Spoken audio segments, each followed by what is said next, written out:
जय हिंद दोस्तों, स्वागत है आपका अपने YouTube चैनल पर। इस वीडियो में आज अपन बात करने वाले हैं दो धारावाही चालक तारों के मध्य कितना चुंबकीय बल लगता है। साथ ही अपन बात करने वाले 1 एम्पीयर की अंतर्राष्ट्रीय परिभाषा क्या होती है। आज का ये चैप्टर का 7वां वीडियो है अपना। बाकी 6 वीडियो चैनल पर अपलोडेड हैं, आप जाके वहाँ पे देख सकते हैं। आइए समझते हैं कि ये जो दो धारावाही चालक तार आपको दिख रहे हैं, इन दो धारावाही चालक तार के ऊपर चुंबकीय बल कितना लगेगा। आइए समझते हैं। अभी जो फर्स्ट चालक तार आपको दिख रहा है ना, उसके अंदर कितनी धारा प्रवाहित हो रही है, I1। और दूसरा वाला जो चालक तार दिख रहा है आपको, उसमें कितनी धारा प्रवाहित हो रही है, I2। अपने को ये देखना है कि ये दूसरे एक दूसरे पर बल कितना लगाते हैं। तो एक जो बल लगा रहा है वो F12 है और दूसरा जो बल लगा रहा है वो F21 है। आइए डिटेल से समझ रहे हैं। जब एक चालक तार से विद्युत धारा प्रवाहित होती है तो दूसरे चालक तार पर चुंबकीय क्षेत्र उत्पन्न होता है। मतलब पहले वाले चालक तार में अगर आप धारा प्रवाहित कराओगे तो दूसरे वाले धारावाही चालक तार पर क्या उत्पन्न होगा, चुंबकीय क्षेत्र उत्पन्न होगा, जिससे दूसरे धारावाही चालक तार पर चुंबकीय बल कार्य करेगा, जिसकी वजह से यहाँ पे क्या काम करेगा, एक चुंबकीय बल अपना काम करेगा। माना दो धारावाही चालक तार है जिनमें I1 व I2 धारा प्रवाहित हो रही है। देखो चित्र में समझा रखा है, पहले वाले में I1 धारा है, दूसरे वाले में I2 धारा है। दोनों समांतर चालकों के मध्य की दूरी कितनी बता रखी है, स्मॉल डी बता रही है। यहां से यहां तक की जो दूरी बता रखी है अपने को कितनी बता रखी है, स्मॉल डी बता रखी है। तथा प्रत्येक चालक की लंबाई कितनी है, स्मॉल एल है। तो यहाँ पे चालक की जो लंबाई अपन ने मान रखी है वो कितनी मान रखी है, स्मॉल एल मान रखी है। अब बेटा अपन क्या कर रहे हैं, चालक फर्स्ट के कारण चालक सेकंड पर उत्पन्न चुंबकीय क्षेत्र की तीव्रता, पहले चालक की वजह से दूसरे चालक के ऊपर कितना चुंबकीय क्षेत्र उत्पन्न होगा उसकी तीव्रता अपन देख रहे हैं। तो अपन ने देखा था अनंत अगर कोई चालक तार होता तो उसकी वजह से जो चुंबकीय क्षेत्र आता है वो कितना आता है, म्यू0 I1/2πd आता है। अब क्योंकि अपन पहले तार की वजह से देख रहे हैं इसलिए यहाँ पे क्या लेना है अपने को, I1 लेना है और चुंबकीय क्षेत्र क्या लेना है, B1 लेना है। अब ये जो चुंबकीय क्षेत्र होगा वो किधर होगा, तो अपन ने देखा था चुंबकीय क्षेत्र कागज तल के लंबवत अंदर की तरफ होगा, क्योंकि करंट कहाँ जा रही है, ऊपर की तरफ जा रही है, और चुंबकीय क्षेत्र कहाँ जा रहा है, अंदर की तरफ है ना। अंगूठा जो होता है वो धारा की दिशा बताता है और अंगुलियां चुंबकीय क्षेत्र की दिशा बताती है। तो यहाँ पे चुंबकीय क्षेत्र क्या होगा, लंबवत अंदर की तरफ होगा। और अपन पहले ही देख चुके लंबवत अंदर की तरफ को अपन क्या लिखते हैं, क्रॉस लिखते हैं। तो I1 धारा के कारण यहाँ पे जो चुंबकीय क्षेत्र बन रहा है B1 वो कितना बन रहा है, क्रॉस के रूप में बन रहा है। और वैल्यू कितनी है उसकी, म्यू0 I1/2πd। यहाँ पे चुंबकीय क्षेत्र B1 बन गया। अब क्या हो रहा है, इस चुंबकीय क्षेत्र के अंदर दूसरा वाला चालक तार अपने को रखना है ना। इस चुंबकीय क्षेत्र के अंदर क्या रखेंगे अपन, चालक तार रख देंगे। तो जैसे ही मैं चालक तार रखता हूं दूसरा, अब पहले चालक तार के कारण दूसरे चालक तार पर लगने वाला बल, मतलब इस फर्स्ट वाले के कारण कहां लगेगा, सेकंड वाले पे बल लगेगा। तो वो बल का फॉर्मूला हो गया पहले के कारण, ऐसे लिखते हैं इसको F21। अगर मैंने यहाँ पे लिखा हुआ है F21 तो इसको उल्टा पढ़ा जाता है, पहले वाले के कारण दूसरे पे बल, है ना। इसको क्या बोलेंगे, पहले के कारण दूसरे पे बल, ये अपने को ध्यान रखना है। अगर यही यहाँ पे क्या होता, F12 हो जाता तो इसको अपन क्या बोलते हैं, दूसरे के कारण पहले पे बल। इसको क्या बोलते हैं अपन, दूसरे के कारण कहाँ पे बल, पहले पे बल, दूसरे के कारण पहले पे बल। ठीक है साहब। तो अभी अपन क्या देख रहे हैं, पहले चालक के कारण दूसरे चालक पे बल, तो F12 ऐसे पीछे से पढ़ा जाता है। तो यहां अपन चालक पे लगने वाले बल को ऑलरेडी पढ़ चुके हैं। तो उसका फॉर्मूला क्या था, चालक पे लगने वाला बल, उसका फॉर्मूला था IL क्रॉस B। अब आपको ये देखना है कि वहां पे करंट कितनी फ्लो हो रही है दूसरे वाले चालक तार में। तो देखो दूसरे वाले चालक तार पे बल देख रहे हैं तो वहां करंट कितनी फ्लो हो रही है, I2 करंट फ्लो हो रही है। तो मैंने यहाँ पे क्या लिख दिया, I2 लिख दिया। चालक तार की लंबाई L चल रही है और इस जो दूसरे वाले चालक तार है उसका चुंबकीय क्षेत्र कितना बन रहा है, पहले के कारण वो B1 बन रहा है। तो यहाँ पे मैंने क्या लिख दिया, B1 लिख दिया। तो F21 = I2 L cross B। अभी I2 की जगह I2, L की जगह L, क्रॉस हटता तो क्या था, साइन थीटा, और एक दूसरे कैसे लगे हुए हैं, लंबवत लगे हुए हैं। तो यहाँ पे बन गया I2 L B1 sine theta. Sign 90 की वैल्यू कितनी होती है, 1 हो जाती है। तो समीकरण नंबर 1 का जो मान है B1 का, वो मैं यहाँ इस B1 की जगह पुट कर देता हूँ। जैसे मैं मान पुट करता हूँ तो देखो अपना आंसर क्या आ जाता है, अपना आंसर आ जाता है F21 = I2 L और B1 का मान है म्यू0 I1/2πd। इसको मैं रीअरेंज करता हूं तो आंसर आता है म्यू0 I1 I2 L/2πd।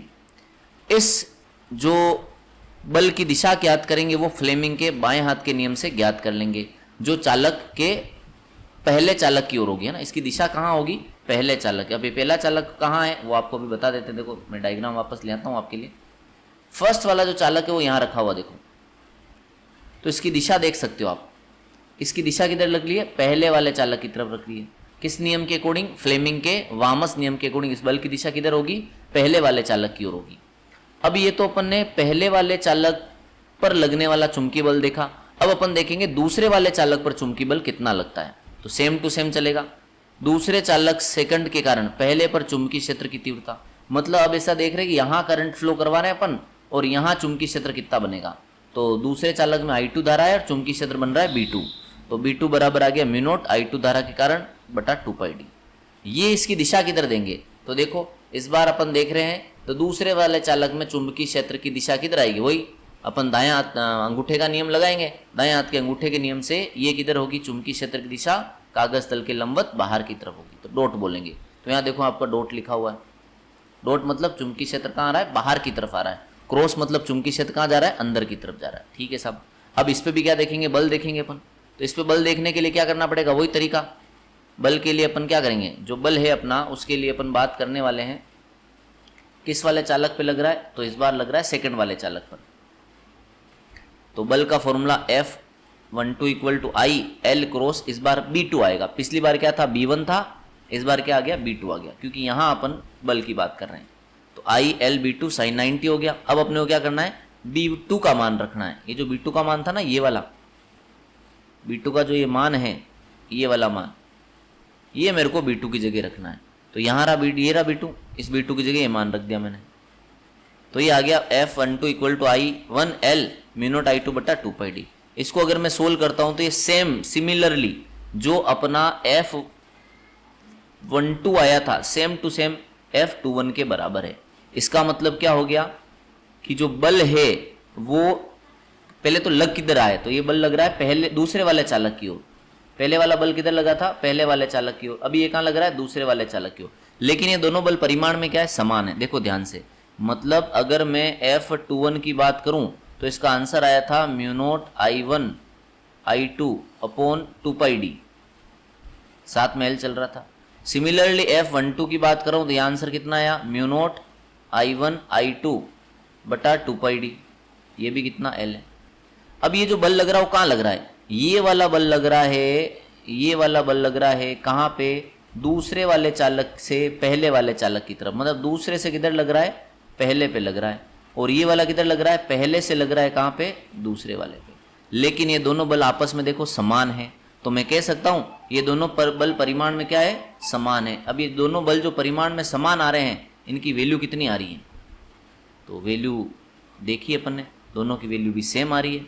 अब अपन कह सकते हैं कि दो समांतर धारावाही चालक तार, कह सकते हैं भाई दो समांतर धारावाही चालक तार में से पहले चालक के द्वारा दूसरे पर तथा दूसरे चालक के द्वारा पहले चालक पर लगने वाला बल परिमाण में समान होगा, वह दिशा में क्या होगा, विपरीत। अब दिशा कैसे निकालते हैं, देखो यहाँ पे चित्र में देख सकते हो आप, दिशा क्या आ रही है इसकी। अगर आप दिशा देखते हो तो यहाँ देखो आप, F21 जो बल है वो इस दिशा में लग रहा है, F12 जो बल है वो इस दिशा में लग रहा है। तो परिमाण तो दोनों का समान था, ये प्रूफ कर दिया अपन ने, परिमाण समान है, लेकिन दिशा एक दूसरे की क्या है, विपरीत है। ठीक है, यदि समांतर चालकों में समान दिशा में धारा बहती है तो चालकों के मध्य कौन सा बल लगता है, आकर्षण। मतलब अभी देखो धारा की दिशा ऐसे समान है, समान है, तो ये एक दूसरे पे क्या लगा रहे, बल लगा रहे। इस बल को अपन क्या बोलेंगे, आकर्षण बल। तो ध्यान रखना है, दो समांतर धारावाही चालक तार होते हैं, समान दिशा में धारा बहती है तो आकर्षण बल लगता है। अगर यही धारा विपरीत दिशा में हो जाती तो ये बल कौन सा हो जाता, आपका प्रतिकर्षण बल हो जाता, आकर्षण की जगह। ठीक है साहब। अब अपने को देखनी है 1 एम्पीयर की अंतरराष्ट्रीय परिभाषा क्या होती है। फॉर्मूला भी अपने सामने है, इस फॉर्मूले का उपयोग करके अपन क्या करेंगे, 1 एम्पीयर की अंतरराष्ट्रीय परिभाषा देंगे। अभी फॉर्मूला अपन ने ये निकाला था, mu naught I1 I2 small l बटा 2πd। तो दो समांतर धारावाही चालक तारों के मध्य बल का सूत्र ये था, अभी जस्ट निकाला अपन ने।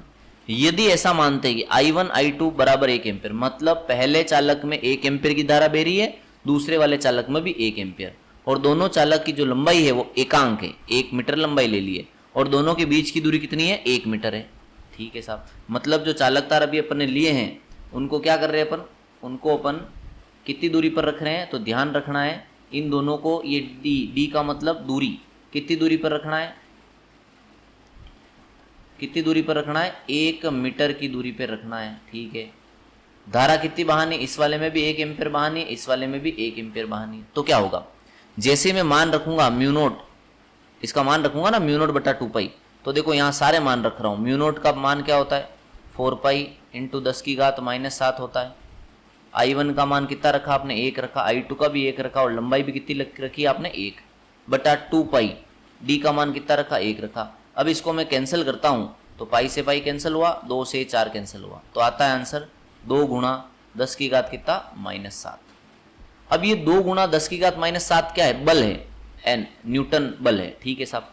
तो मैं कह सकता हूं, अर्थात यदि 2 एकांक लंबाई वाले समांतर धारावाही चालक तार एकांक दूरी पर स्थित हो, देखो एकांक दूरी मतलब एल का मान एकांक हो गया, समांतर धारावाही चालक तार, तथा दोनों चालों के मध्य लगने वाला बल कितना हो जाए, इतना बल लग जाए, 2 × 10 की घात -7 न्यूटन है, तो प्रत्येक चालक से प्रवाहित धारा का मान कितना होगा, 1 एम्पियर होगा। तो ध्यान ये रखना है, 2 समांतर धारावाही चालक तार है, जो प्रत्येक एकांक लंबाई पर लगने वाला चुंबकीय बल कितना हो जाए, 2 × 10 की घात -7 न्यूटन हो जाए, तो वहां उन चालकों में बहने वाली जो धारा हो जाएगी वो कितनी हो जाएगी, बहने वाली धारा 1 एम्पियर हो जाएगी। तो आज अपन ने देखा था कि समांतर धारावाही चालक तारों के मध्य बल कितना लगता है, साथ में 1 एम्पियर की अंतरराष्ट्रीय परिभाषा क्या होती है। अगर वीडियो पसंद आया हो तो लाइक करना, चैनल को सब्सक्राइब करना। धन्यवाद।